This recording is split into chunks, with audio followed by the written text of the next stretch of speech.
If you have a Bible today, grab it and turn to Hebrews chapter 2. Hebrews chapter 2 in the New Testament. And if you need a Bible, there are some paperback ones on the ends of your row, and you can have someone grab that and slide it down to you. If you need to consult the table of contents, no shame in that. Hebrews chapter 2. We're going to look at verses 14 and 18 in just a minute. And today we are continuing on with Advent, which, as you heard earlier, means coming or arriving. And during this season of Advent, we are focusing particularly on what made the arrival of Jesus at Christmas possible, and that is his incarnation. Incarnation means to put on flesh or to take on humanity. Carne means meat. Chili con carne is chili with meat. It is meaty chili. Well, God con carne is God with meat, God with flesh. And that's what happened at the first Christmas. Now, that is not what people 2,000 years ago were expecting to happen. And Jesus was born as a baby, and because he was a baby, he could not talk very well. He didn't have a big vocabulary. He couldn't say, "I'm God."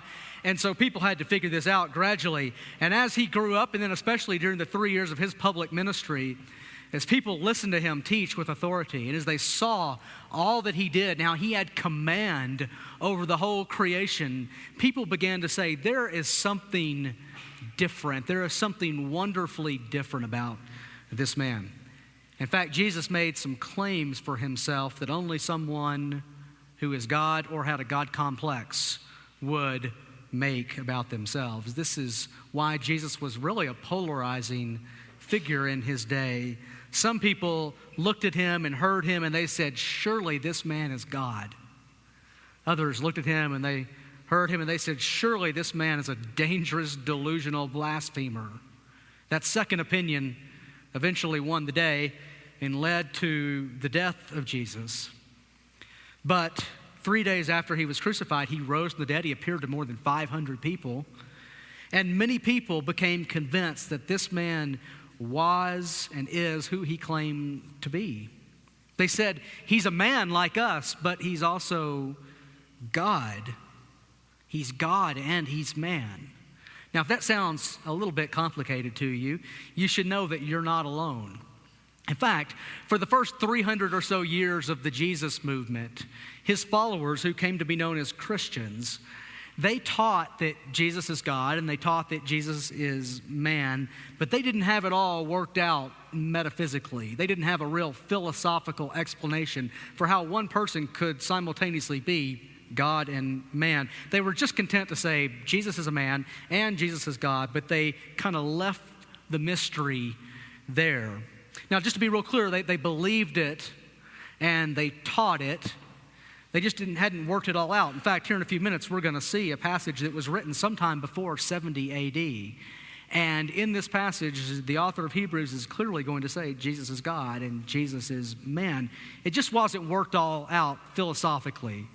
But that all began to change about the year 300. In the year 300, there was a pastor in a prominent city in Egypt, Alexandria, Egypt. This pastor's name was Arius. And Arius began teaching that Jesus was just a man. He's not God at all, Arius said. And that caused ears to perk up across the world. And people said, no, wait a minute, Arius. Jesus made God claims. He claimed to be God. And his early disciples, they came to believe that he is God and man together. And the scriptures teach that Jesus is God and man simultaneously. And we've always been taught that Jesus is God and man, so we think you're off. And that launched a great debate that came to be known as the Arian controversy. And for a while, you had two factions. Arians believed that Jesus was just a man, but not God at all. They said it would be impossible for one person to be both of these things at one time. And others who were Christians said, no, he is both. Well, this prompted the church to get their leaders together from all over the world and start to hash it out with more explanation. What do we mean when we say that Jesus is God and man? And out of this period of time came several creeds, several statements that Christian leaders from all over the world hashed out and hammered out together to explain what we mean when we say that Jesus is God and man. Let me show you one of them. One of them is called the Creed of Chalcedon, written in 451 AD. And here's what they said.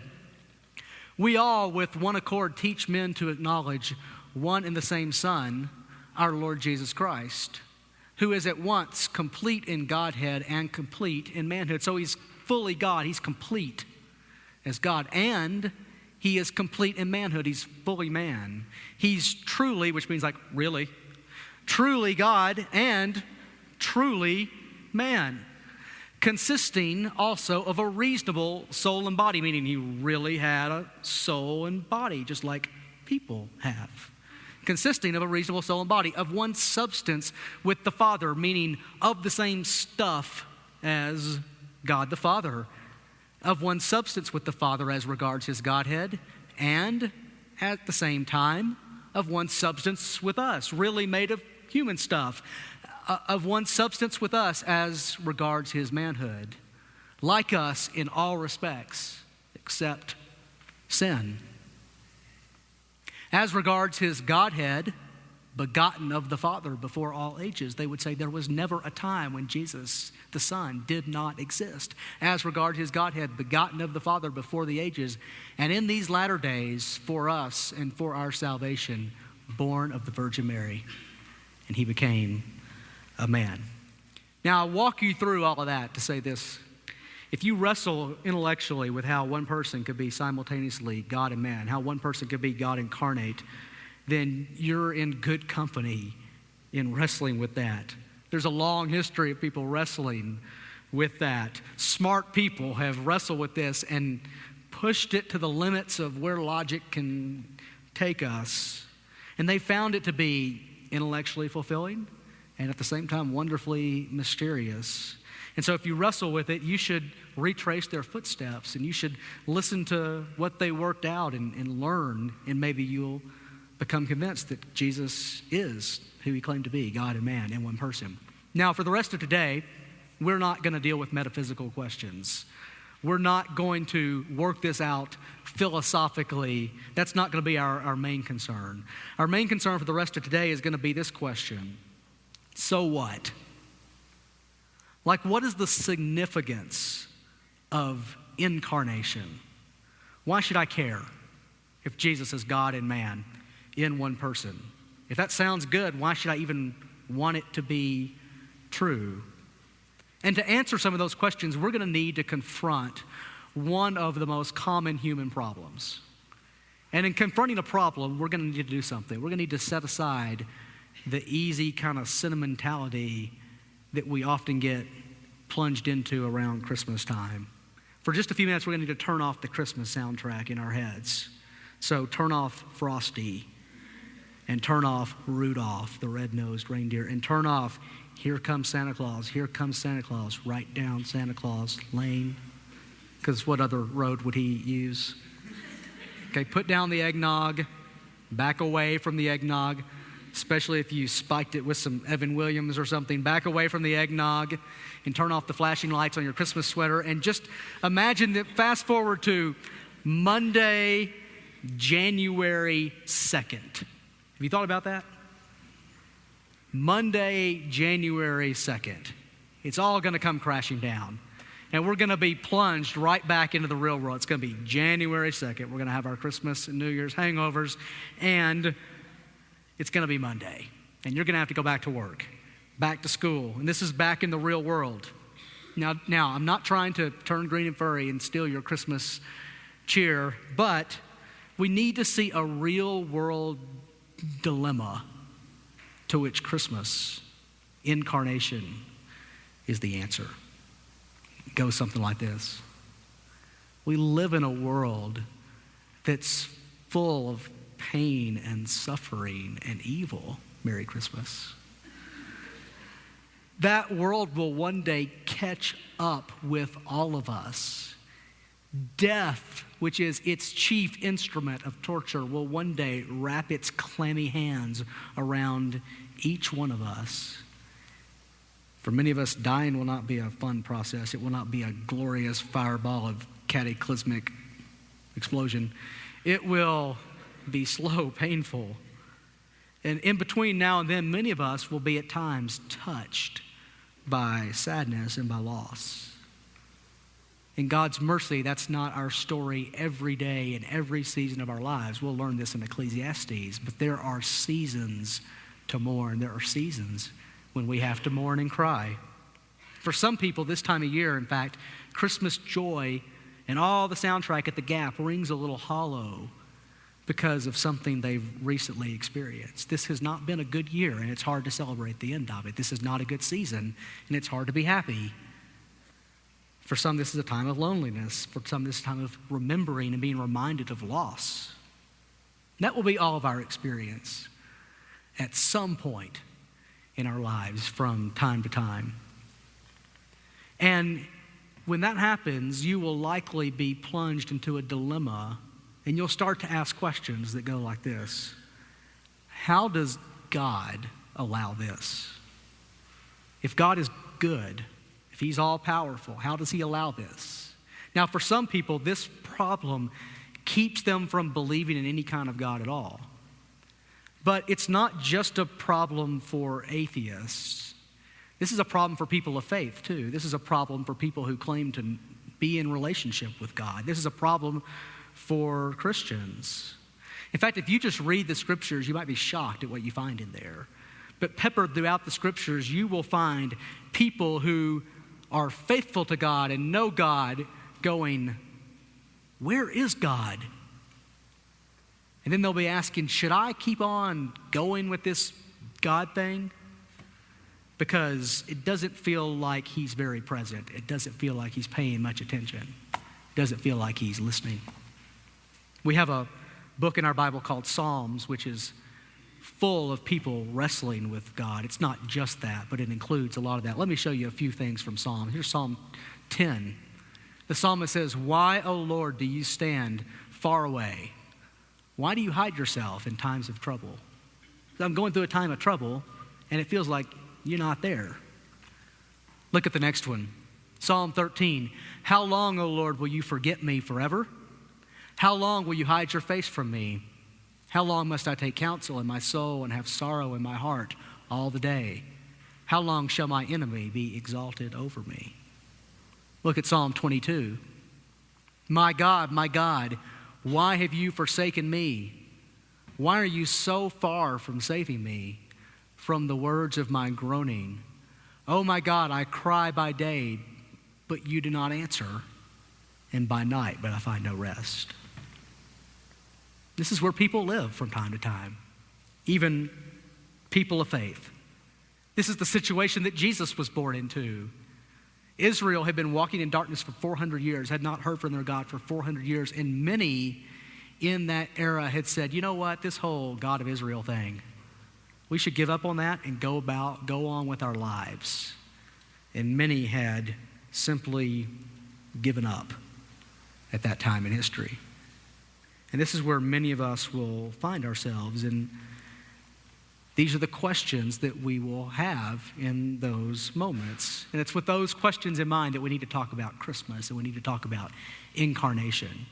In fact, these are the two themes that are in Hebrews chapter 2, the passage I had you turn to earlier. You're going to find incarnation and you're going to find struggling in Hebrews chapter 2. Now here's the backstory to the book of Hebrews. Hebrews is written by an unnamed author. Many people think it was Paul. Smells kind of like Paul, sounds kind of like Paul, but the author never identifies himself, and so we'll just call the author of Hebrews. Hebrews was written by an unnamed author to a Jewish community of Christians, a community of Jewish Christians, Hebrew people. And they had believed that Jesus was the Messiah of Israel. But then they were enduring a strange situation. They were being persecuted for believing in Jesus. And for them, identifying with Jesus had not made life easier or more comfortable. It had made it more painful and more complicated. And many of their fellow Jews who did not believe in Jesus were trying to persuade them, give this Jesus thing a rest and just come on back and be good, normal Jews. And that was a very enticing proposition for them because that would have made their lives a lot easier if they simply would have put some distance between themselves and Jesus. So get this. The particulars are a little different than what we wrestle with today, but the dilemma itself was the same, which went like this. I thought I had trusted in God. I thought I knew him, but life is hard. It's not getting immediately better, and God's not changing my circumstances. And in fact, he seems absent, and I'm wondering if I should just go on with this thing or if we should bail and try to get the comfort that we can and just be honest about the situation because God feels really absent. It's the same thing the psalmist wrestled with. It's the same thing Israel wrestled with at the time of Jesus. And now here's Jesus' followers wrestling with the very same question. And this letter, Hebrews, is written to urge these Hebrew Christians to stick with Jesus. The author is going to come at their dilemma from several different angles throughout the book. And he is going to say, Jesus is better than this option. Jesus is better and far superior to this option. Jesus is better than this option. And by showing how superior Jesus is to all other options, he's going to, as he does that, urge them over and over and over again to stick with him. So let that settle in. There's a whole book of the Bible written to people who are struggling with the problem of evil and wondering if God has abandoned them. There's a whole book of the Bible for that. Does that tell you what a common dilemma this is? And in the midst of that dilemma today, the author of Hebrews is going to talk about incarnation and Christmas. You ready? Let's read it together. And then I'll come back and explain a little bit for us. So pick it up in Hebrews chapter 2, verse 14. We're going to go through verse 18. Since therefore the children share in flesh and blood, he himself likewise partook of the same things, that through death he might destroy the one who has the power of death, that is the devil, and deliver all those who through fear of death were subject to lifelong slavery. For surely it is not angels that he helps, but he helps the offspring of Abraham.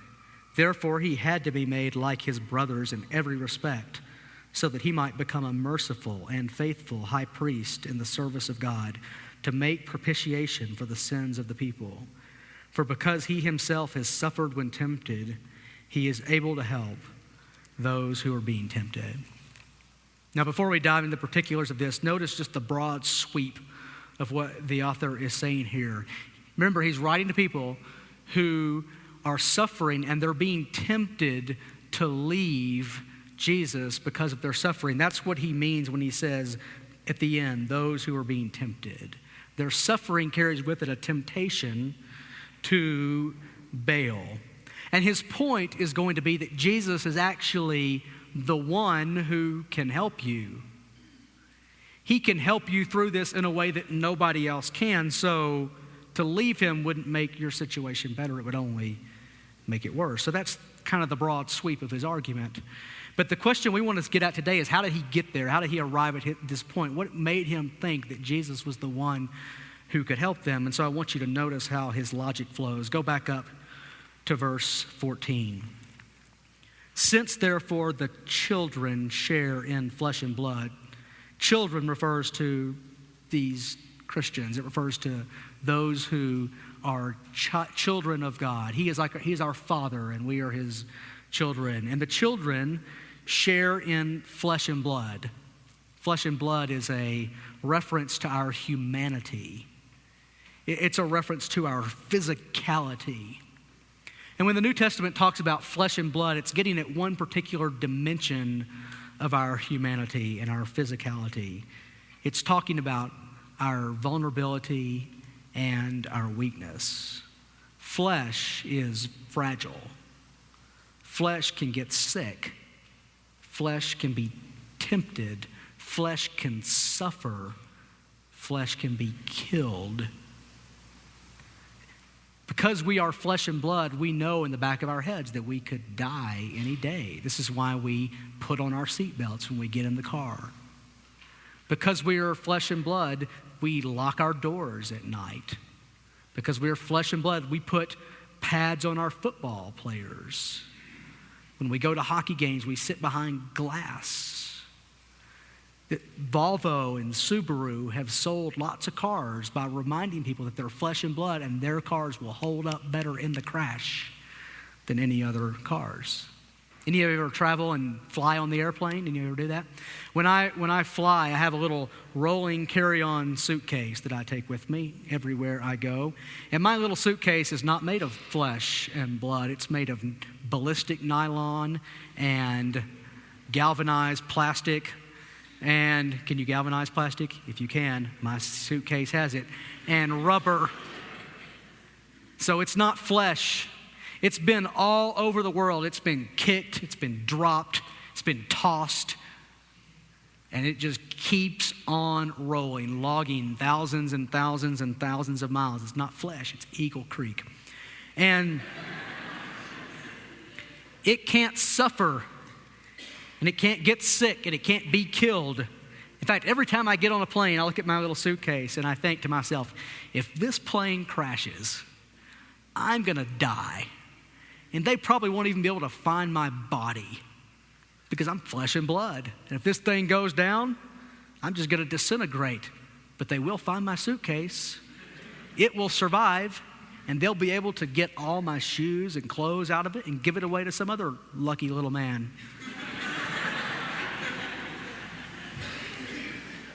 Have you ever thought about that? Your shoes, your clothes are more durable than you are. That's the difference between being plastic or rubber and being flesh and blood. Flesh is weak. Flesh can be killed. Flesh can suffer in a way that nothing else can. Since, therefore, the children share in flesh and blood, he himself likewise partook of the same things. Now we're talking about incarnation. Now we're talking about Christmas. And if the point of drawing out our fleshiness and bloodiness is to point to our weakness and our vulnerability, what do you think the author has in mind when he reminds us that Jesus took on and partook of the same things? What are the things of which Jesus partook? He partook of weakness. He partook of vulnerability. He was temptable. He was killable. That's what it means when it means that he partook of the same things. Later on in the book, here's what the author will say, chapter 4, verse 15. He'll say, "For we do not have a high priest who's unable to sympathize with our weaknesses, but one who in every respect has been tempted as we are, yet without sin." In chapter 5, verse 7, he'll say, "In the days of his flesh, Jesus offered up prayers and supplications with loud cries and tears to him who was able to save him from death." So why weakness and temptation and loud cries and tears and death? Because that's what comes with being flesh and blood. In fact, if you read the Gospels, the biographies of Jesus' life, you'll notice an interesting trend. People often miss it when they read the Gospels, but if you read closely, you'll notice an interesting trend. Jesus, from time to time, would get tired. Jesus would get worn out. And he would do what I try to do when I get tired. He would try to get away from people and get some rest. One of my favorite stories comes in the Gospel of Mark, right after Jesus' public ministry had just began and he went gangbusters. The whole city was coming out to see him. He was healing all kinds of people. And in the middle of the night, as his ministry is booming, in the middle of the night, why middle of the night? Because everyone else is asleep in the middle of the night. In the middle of the night, Jesus got up and he got out of town to get away and rest. And when his disciples finally found him, they're like, "Hey, everyone's looking for you." And he was like, "I know they are. That's why I got out of town." There's another story in the Gospel of Mark where Jesus tries to go to a seaside vacation. He goes into a house and this woman finds him and comes in and interrupts his vacation, asking to be healed. Jesus got tired. he was flesh and blood. And not only did he get tired, not only could he be tempted, but Jesus could be killed. Since therefore the children share in flesh and blood, he himself likewise partook of the same things, that through death he died. Have you heard about that? And what do you think the author of Hebrews wants you to see about the death of Jesus? Well, here's what he has in mind as he's writing to these people who are suffering and are tempted to bail. He wants them to remember that Jesus, leading up to and during his death, was tempted to bail. Death for Jesus, suffering for Jesus, was his greatest temptation. To forfeit his mission and to go back from where he came and get away from all this flesh and bloodiness. Do you remember what Jesus did the night of his arrest? As he began to get closer and closer and closer to the hour of his death, and he began to smell it, and it began to just weigh down on him, he went away to a garden called Gethsemane to pray. And the scriptures say, as he prayed, his sweat became like drops of blood. And he cried out to his Father, Father, if it's possible, remove this cup from me. He was tempted in the moment to bail. He wanted his disciples to pray for him that he would be able to endure. Do you remember what Jesus said as he was hanging on the cross? He said, Psalm 22, my God, why have you forsaken me? He felt God forsaken, just like the psalmist. And yet he endured to the end. He didn't bail, but he endured. So he suffered, and he was severely tempted in his suffering, and he endured. Since therefore the children share in flesh and blood, he himself likewise partook of the same things, that through death he might destroy the one who has the power of death, that is the devil, and deliver all those who through fear of death were subject to lifelong slavery. And now the author is no doubt thinking ahead to the resurrection of Jesus. When he died, and then 3 days later, he rose from the dead in flesh and blood. He rose from the dead and became a kind of flesh and blood that was made perfect. Earlier in the book, he would say he was made perfect through suffering. He became a kind of flesh and blood that was perfected. He became a kind of flesh and blood that could no longer be killed. He became a kind of flesh and blood that would no longer die. And in doing that, he destroyed the one who has the power of death, the devil. This is the way our enemy tempts us the most, to take shortcuts to stay alive that don't involve staying close to our Father. And Jesus overcame him. He conquered the grave, as we sang earlier. So here's the train of thought. We're flesh and blood, weak, temptable, killable. Jesus shared in flesh and blood. He partook of the same weakness of flesh and blood that we partake of. He was tempted in his weakness to bail, but he endured his temptation to the point of death. In fact, he defeated death, and therefore, verse 15, he's able to deliver all those who through fear of death are subject to lifelong slavery. In just a minute, the author is going to say it like this. He's a merciful and faithful high priest. Because he took on flesh and suffered and died and rose again, all while remaining faithful, he's a merciful and faithful high priest. Now, a priest is someone who represents someone before God. He's someone from among the people who is their representative before God. So Jesus came and he lived among us. He became one of us so that he could come out from among us and represent us before God. He's a priest.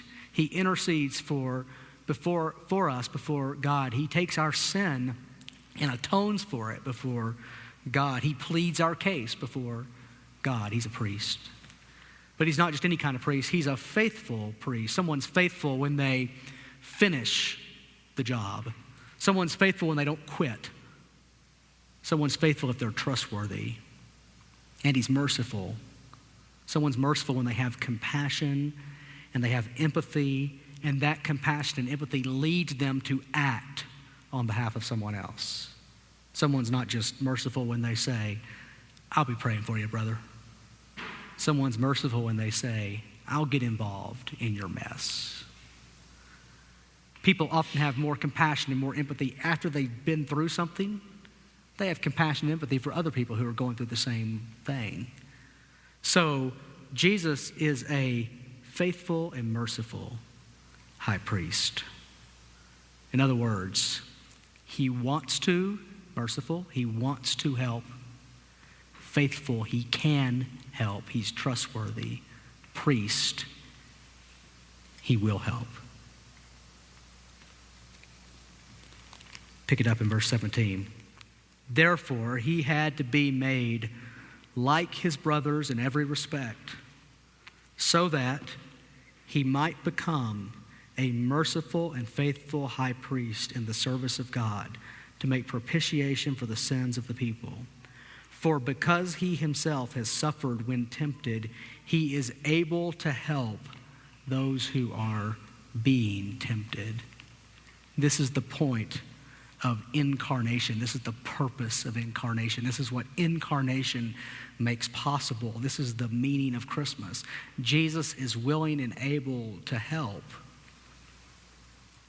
Practically speaking, then, that means that the solution, this is what it means for the Hebrews, this is what it means for us.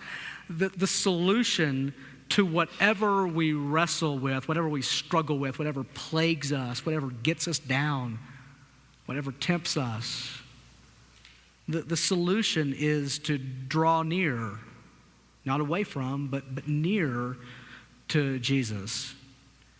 That's often the opposite of what we tend to do. We tend to think, I'm so confused right now that I need to get a little distance, figure this out. We often think, I'm at such a loss right now for what's going on that I probably just need to get some distance and figure this out. I feel so betrayed. I just need to get a little distance. The Hebrews were thinking, we're struggling here. And probably the only thing that would make this struggle better would be to get a little distance from Jesus and figure this thing out. And the author of Hebrews says, no, just the opposite. He is a merciful, faithful high priest. You need to get closer to him. So whatever we wrestle with, whenever we wrestle with doubt, we need to get closer, not further away. When we wrestle with loneliness, closer, not further. When we wrestle with shame and feeling dirty, maybe from last night or last week or the last 2 years or the last 20 years, closer to Jesus, not further away. This is, in fact, one of the ways you'll know if you've come to really get the gospel of Jesus. When you sin, whatever that looks like for you, when you sin, if your inclination is to draw closer to Jesus, when you feel shameful, that's a good sign that you get the gospel. And if your inclination is to get further and further and further away because I just couldn't possibly be close to God in this condition, you don't get the gospel. So whatever situation we're in, he's been there. Whatever situation we're in, he's felt it. He's been tempted in every way as we are. He's been made like us in every respect, except for sin. This is what incarnation, flesh and blood, means. So here's what's going to happen. In a minute, we're going to sing some Christmas songs. And as we sing Christmas songs, you need to think of the weakness, the vulnerability, the temptability of Jesus. We're going to sing things like Silent Night, Holy Infant, so tender and mild. And you know what you're going to think about? You used to think about the cuteness of Jesus. Holy infant, so tender and mild. But we don't know for sure that Jesus was a cute baby.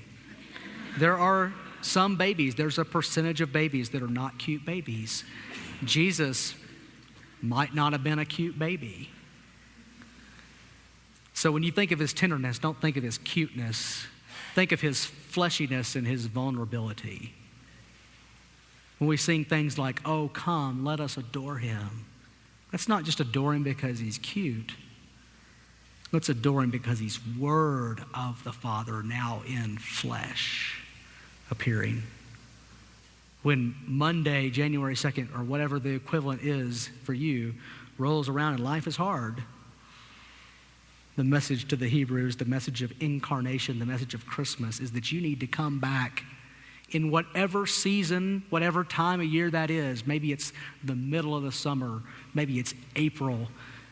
You need to come back and have Christmas and be reminded that your God did not stand at a distance, but he came and became like you in every respect except sin. And he is willing, and he's sympathetic, and he's merciful, and he's faithful, and he's able to help if you'll draw near to him. Here's what the author will say a couple of chapters over in chapter 4, verse 14 and following. He'll say, "Since then we have a great high priest who has passed through the heavens, Jesus, the Son of God, let us hold fast our confession. For we do not have a high priest who is unable to sympathize with our weaknesses, but one who in every respect has been tempted as we are, yet without sin. Let us then with confidence draw near to the throne of grace, that we may receive mercy and find grace to help in time of need." Let's pray.